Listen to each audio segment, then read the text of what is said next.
Bueno, 23 de abril, estamos cerrando el curso de primavera de la materia de comunicación y cultura y vamos ahora a escuchar a Marcela que nos va a exponer sobre los nuevos estudios culturales, un texto académico que fue publicado en el año 2006. ¿Ya se ve? Sí, ¿verdad? Está abriendo, sí. Ahí Ok. está. Bueno, este fue un texto terrible para mí, muy confuso en su redacción y además ahorita estuve quitándole un montón de cosas porque fui viendo que realmente había muchas que no había entendido. El título de este capítulo es Nuevos estudios culturales, aventuras en teoría, y luego viene un paréntesis enorme que dice que tiene comentarios, sugerencias, de especulaciones y demás, pero pues quedaba enorme, entonces se quedó así. Eh, ah, ay, lo voy a poner en, ¿ya? Bueno, los autores empiezan, van a dar una aclaración de por qué se compilaron en en el libro, porque es un libro de muchos autores, y cuáles fueron los motivos por los que compilaron y por los que ellos creen que hay una coherencia entre autores. Pero empiezan señalando que el término de teoría en los estudios culturales ha cambiado mucho y que se ha retornado en gran medida a un etos humanista y hacia, bueno, lo que es muy evidente en todos los estudios culturales, que son como modos útiles de investigación. Ellos son ante todo, buscan ante todo ser muy prácticos y resolver cuestiones muy concretas. Y dice que, bueno, él lo llama modos útiles de investigación y que se expresan desde perspectivas que pueden considerarse sociológicas, de política social y de economía política, pero lo central en su caso es la idea de utilidad. Entonces, la teoría muchas veces les resulta como muy molesta. Por eso comentaba yo que era como llamarlos estudios de caso, pero no, ellos creen que no. Luego además señala que pasa a hablar de la escuela de Birmingham y de la nueva generación de autores de esa época de los estudios culturales, y dice que pueden considerarse como un producto de los teóricos que buscaron introducir el pensamiento europeo en la academia inglesa y que a su vez estaban vinculados con las teorías críticas del tipo de la escuela de Frankfurt. Esa parte pues no me quedó muy clara porque entonces quieren o no quieren la teoría, pero dice que siguen estando. Importante ubicar, Marcela, para entender esta idea. Cuando habla de las generaciones, básicamente nos está diciendo, la escuela de Frankfurt de Adorno Horkheimer estaban en pleno en los años 40. Ujú. Los creadores de los estudios culturales, su plenitud estaba en los 60, 70. La nueva generación es la generación que viene de los 90 para acá. Hay dos generaciones nuevas. Bueno, por un lado insisten que estas nuevas generaciones ya no quieren estar vinculadas, pero por otro lado habla con frecuencia de que siguen estando muy atadas a las teorías. ¿Sí? Luego viene, Ahí hago, dice, perdón, nada más hago este comentario rápido. Hay un movimiento que se dio en los Estados Unidos. Es un movimiento académico que es consecuencia del auge de las posturas posmodernas. Y básicamente es un movimiento que critica el uso de la teoría. De hecho, ese movimiento afirma que la teoría, que ya estamos en una etapa posteórica, o que la teoría entró de tal manera en crisis después de la posmodernidad, o en la posmodernidad, y por eso estos autores o estas nuevas generaciones reniegan de la teoría. Entre los que surgen con las nuevas generaciones estarían autores como Zizek o Zizek y todos los autores que vienen como consecuencia de Derrida, postestructuralistas. Ahí vienen mencionados muchos nombres, ¿no? Adelante. bueno, señalan que los estudios culturales tienen, a pesar de todo, como una característica definitoria el compromiso político. Entonces dicen, por ejemplo, destacan mucho a Stuart Hall, que a su vez abreva de Gramsci y de esta idea central que era la del intelectual orgánico.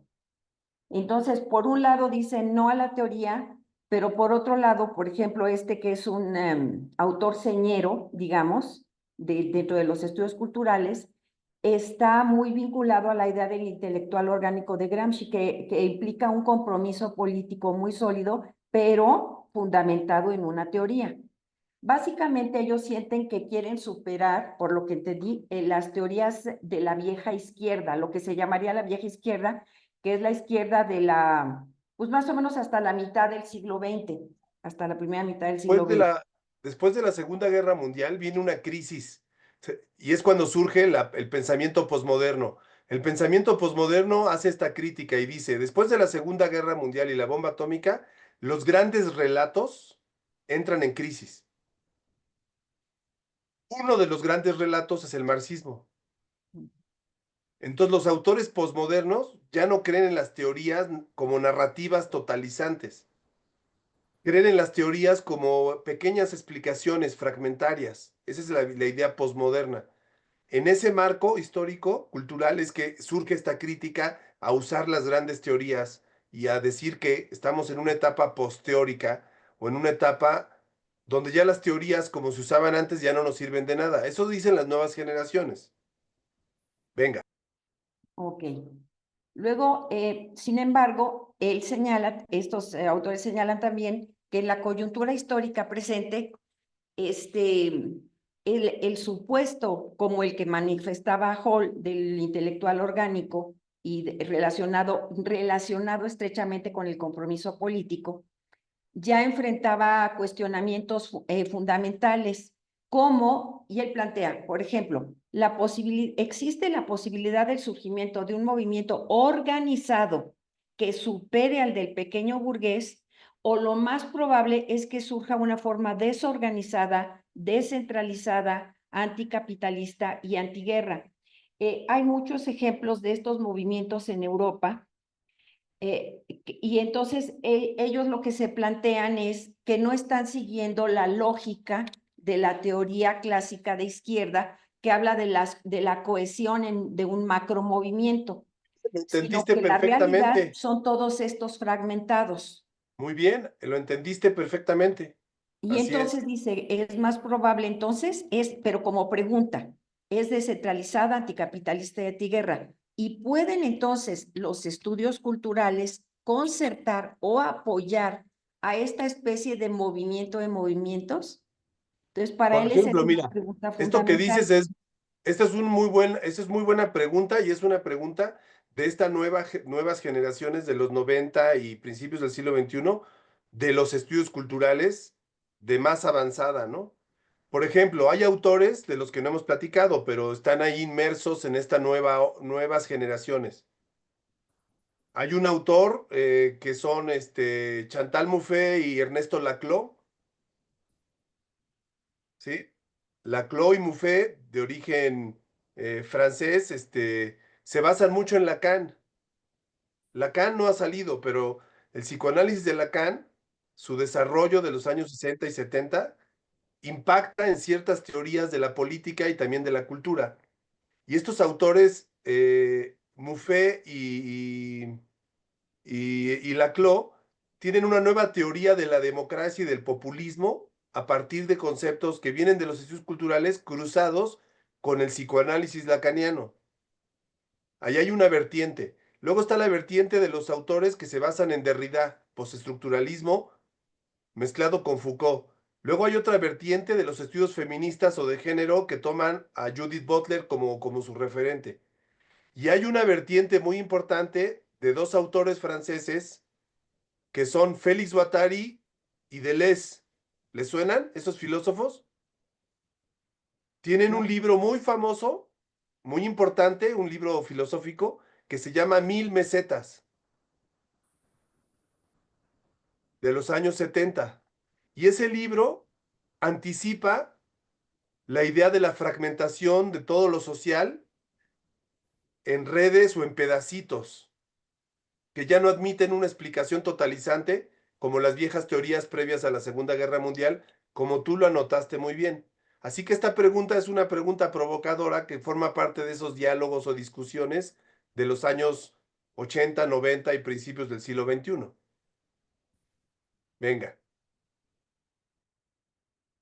Bueno, también señalan que este tipo de cuestiones como la que ejemplificaron arriba, tiene su base en una premisa que es fundamental para los estudios culturales, y es el supuesto de que los movimientos históricos y sociales de cierto tipo, sean organizados o desorganizados, reconocibles como tradicionalmente concebidos o no, sí siguen siendo posibles o por lo menos deseables.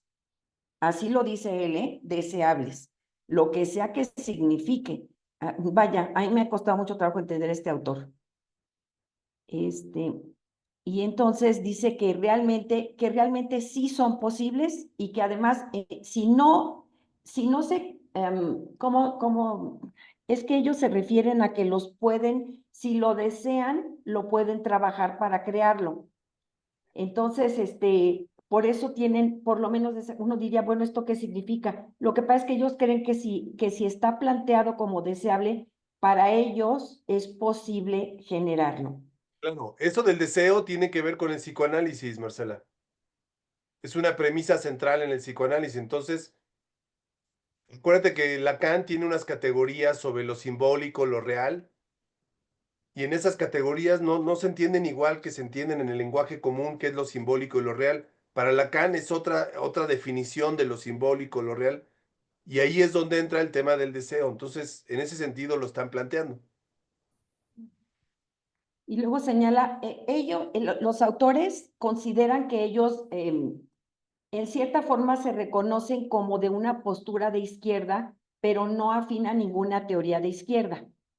Y entonces dicen, desde una postura entre comillas de izquierda, es necesario pensar cómo podría desarrollarse una conciencia política histórica en términos distintos de la del progreso, que es esencial para las otras teorías, así como articular las inversiones políticas, porque recordemos que ellos tienen un fuerte compromiso, entonces siempre están ubicándose en una postura política. Los autores le llaman inversiones, que no tenga nociones teleológicas ni el deseo naturalizado, lo que sea que signifique eso, así como que afirmen, que declaren, que se abran de capa con un juicio político en términos que no tengan moralismos ni convicciones como fijas, como en el caso de una postura teórica de izquierda tradicional, que dice, bueno, yo sí estoy Fíjate, ubicado en aquí está, esto es muy importante. Hubo un hecho histórico que pasó a finales de los 80, a principios de los 90, la caída del muro de Berlín.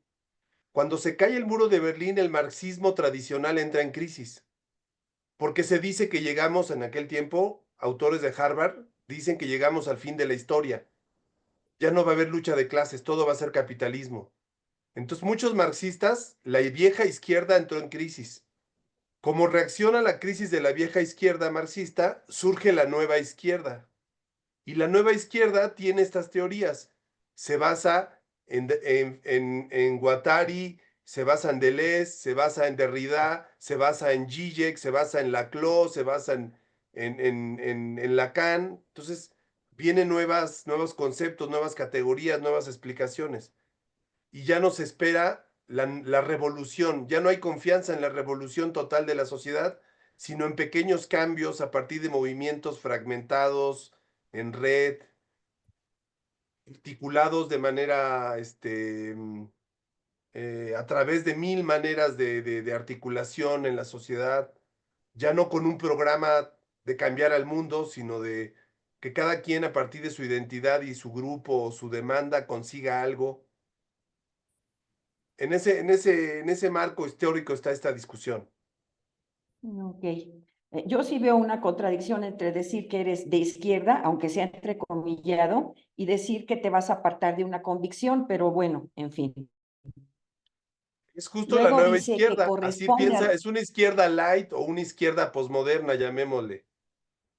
como diluida, Sí, o como, podemos utilizar varias como no me metáforas, arriesgo a un líquida, compromiso. líquida, gaseosa, ya no es la vieja izquierda de la Revolución Rusa, es una izquierda posmoderna. Algunos le llaman posmarxismo. Bueno. Venga.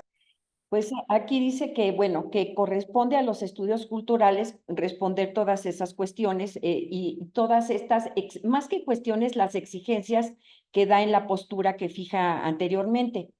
Sin embargo, dice que, bueno, dice, muchos autores actualmente comparten, porque sí lo usan, lenguajes teóricos en conjunto que además tienen una orientación filosófica. Al principio ellos señalan que se ha vuelto un etos del tipo humanista. Entonces, esa es como el baño teórico, el baño como de perspectiva que tienen. Y dice que no cuentan, a pesar de esto, de que usan los lenguajes, no cuentan con un enfoque o metodología comunes. Y dice que ya no son ni postestructurales, ni postmarxistas, ni postfeministas, ni filosóficos, mentira, porque sí son, literarios, ni estéticos, ni textualistas y dice que no constituyen una nueva escuela. Insiste mucho en eso. Dice, no me digan que soy una nueva escuela. Dice, que son un grupo fluido, flexible y difuso, profuso y confuso, yo le agregaría, que involucra enfoques teóricos que entran en conflicto, que son contradictorios. Entonces, bueno, este Muy bien, párrafo es la gota que derramó el vaso. De exacto. Pero veras, ¿sabes ¿qué qué, les Marcela? pasa? Ahí está justamente la crítica que se le hace a los estudios culturales, que cae en esto. Ahora trata de ponerte en el lugar de un sociólogo de la vieja escuela o un antropólogo, pues por eso critican a los estudios culturales, porque dicen, a ver, no tiene forma, ni son esto ni son lo otro, y no se definen con esto, no quieren la revolución, no quieren el cambio de la sociedad, entonces, ¿qué quieren? ¿No? Por eso hay críticas de autores más clásicos a estas posturas posmodernas. No, y deja que vean las razones, las 10 razones por las que no quieren las teorías. Ah, ¿sí Oye, alcanzamos? Marcela, podemos, perdón que te interrumpa, podemos pasar esto para la siguiente sesión porque ya son las 10 y no les quiero robar más tiempo.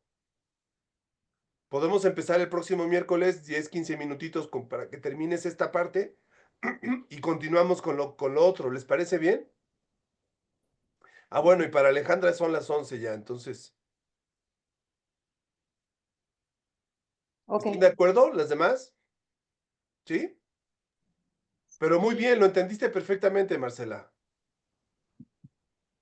Esos son, en eso ha derivado los estudios culturales. Por eso, si no te metes en ese campo, pues a lo mejor no le ves mucho sentido desde afuera. Si estás dentro de ese campo, sí le encuentras sentido, ¿no?